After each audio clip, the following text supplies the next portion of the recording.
চিৰদিনৰ বাবে বিদায় মাগিলে জনপ্ৰিয় অভিনেত্ৰীগৰাকীৰ স্বামীয়ে। হয় বন্ধু-বান্ধৱীসকল, আপোনালোকে ঠিকেই শুনিছে। স্বামীহাৰা হ'ল চিনেমা জগতৰ এগৰাকী বিখ্যাত জনপ্ৰিয় অভিনেত্ৰী। মৃত্যু যেন তেনেই সহজ।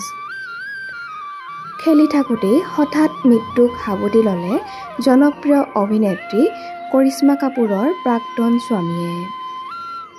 যোৱাকালি অৰ্থাৎ 12 জুন তাৰিখে আহমেদাবাদত হোৱা বিমান দুৰ্ঘটনাৰ শোক প্ৰকাশ কৰি নিজেও চিৰদিনলৈ গুচি গ'ল।